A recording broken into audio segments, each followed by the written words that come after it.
முதலமைச்சர் ஐயா வந்து இந்த மக்களுக்காக ஆக்சுவலாக நீங்கள் கரூர் அன்னைக்கு பேசுனீங்க. நான் யாருக்குமே வந்து லஞ்சம் கேட்டால் கொடுக்க மாட்டேன்னு சொல்லுங்கள், என் தம்பி ஆட்சி செய்கிற அப்படி, என் அண்ணன் ஆட்சி செய்கிற அப்படி, அந்த மாதிரி நிறையா உறவுகள் ரீதியாக நீங்கள் சொன்னீங்க.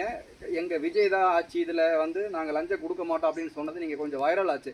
இப்போ அதே மாதிரி இங்கே இருக்கிற ஒவ்வொருத்தரும் உங்கள் அம்மாவா, உங்கள் அக்காவா, உங்கள் தங்கையா, உங்கள் மாப்பிள்ளை மருமகனா, நீங்கள் தான் தாய் மாமனாச்சே. அதனால் வந்து எல்லாருக்கும் ஏதோ ஒரு வகையில் உதவி செய்யுங்கன்னு இந்த மக்கள் எதிர்பார்க்குறாங்க. அவங்களுடைய கருத்துக்களை இப்போ நம்ம நேரடியாகவே கேட்போம். அண்ணா தம்பி, இந்த ஏரியா உங்க பேரு இதெல்லாம் சொல்லி நீங்க உங்களை அறிமுகப்படுத்திக்கோங்க. திருப்பூர் மாவட்டம் ஆறுமுத்தாபாளையம் சேர்ந்த ரத்னசாமி ஸ்ட்ரீட் இருக்கு. இந்த ஏரியா இதுல வந்து வீடுகளாம் இருக்கு. கொஞ்சம் கஷ்டப்படுறவங்களும் இருக்காங்க, நல்ல வேலைக்கு போறவங்களும் இருக்காங்க, வயசானவங்களும் இருக்காங்க, நிறைய பேர் இருக்காங்க சார்.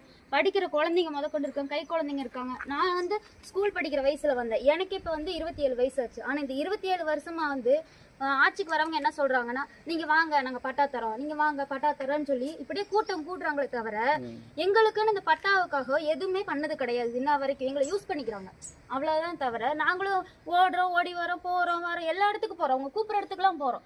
என்ன நாங்க பட்டா கிடைச்சிரும்னு ஒரு நம்பிக்கையில, ஒரு தைரியத்துல. எங்க பிள்ளைங்க ஸ்கூல் போகணும் அப்படின்னு நான் காலேஜ் படிக்கும்போது கேட்டாங்க. என்ன கேட்டாங்கன்னா